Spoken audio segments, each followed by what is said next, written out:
Matt here. This is my review of Silent Hill Revelation. This movie is directed by Michael J. Bassett, and the movie stars Radha Mitchell and Sean Bean. It co-stars a whole bunch of other well-known actors and actresses, including Malcolm McDowell and Carrie-Anne Moss, but I'm not going to mention their roles here because their roles were so minor and so pointless, and the plot of this movie is, well, the plot doesn't really matter either because this movie was ridiculous. Years ago, when the first one came out, I left the theater along with all my friends going, what?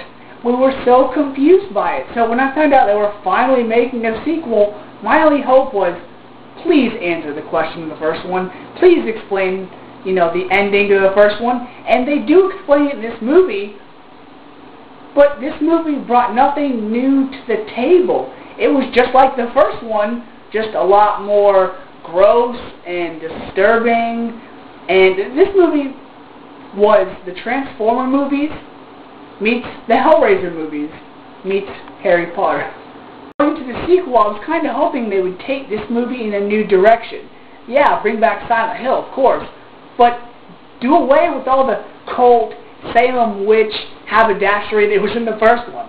The first 20 minutes of the movie, the main character, Heather, who's actually the girl from the first one, all grown up, but you never would have thought that because she looks 30, she's confused because she can't distinguish reality from fantasy. Well, the audience is right there with you because we were just as confused.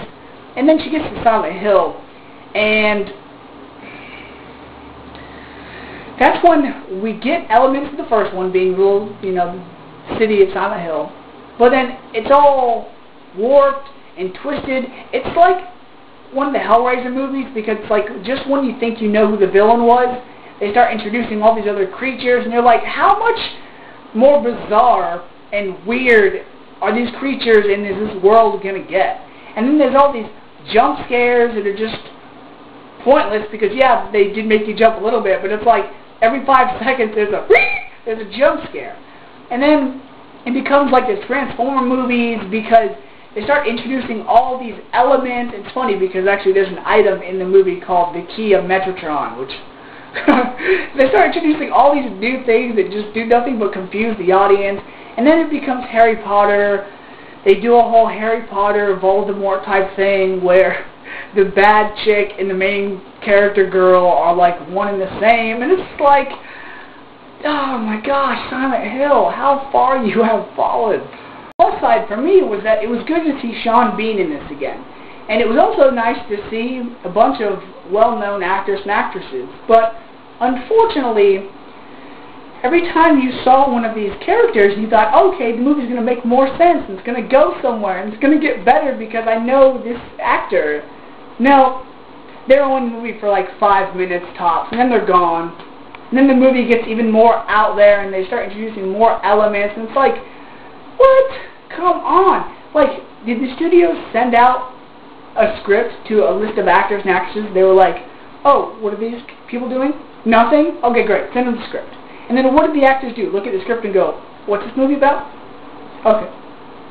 How many lines does my character have? 4? Oh, okay, that's great, because I only do movies in which my characters have 3 to 10 lines.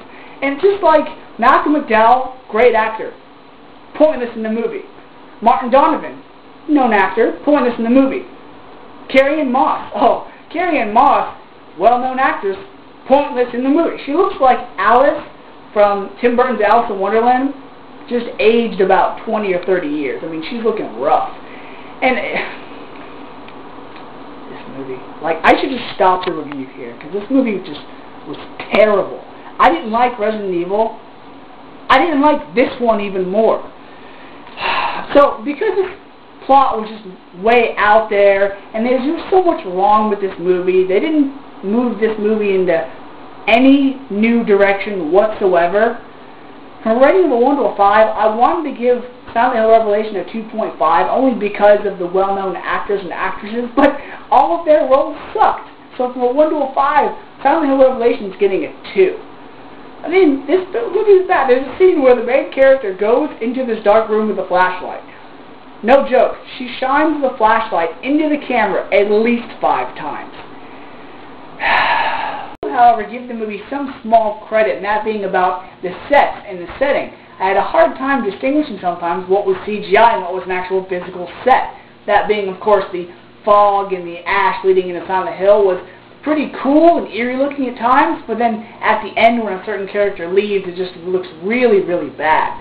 Now, as far as the acting goes, the main character of Heather didn't really have to do too much because the movie really just relied on jump scares and disgusting creatures and just over-the-top violence and dark-lit, you know, buildings and hallways and whatnot to really scare the audience. And then she has a guy friend in the movie. His character's name is Vincent, and he just, I don't know where he came from, but his acting was just really, really bad.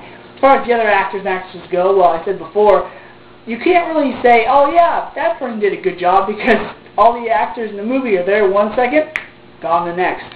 So, if you guys liked the first Silent Hill and you want to see more of that, just filled with a bunch of bullshit, then you'll love this movie. But I'm telling you, avoid Silent Hill at all costs. Hey, if it helps, at least we get to see the nurse creatures with the strangely attractive bodies and big boobs in this one. Till next time, guys. See ya.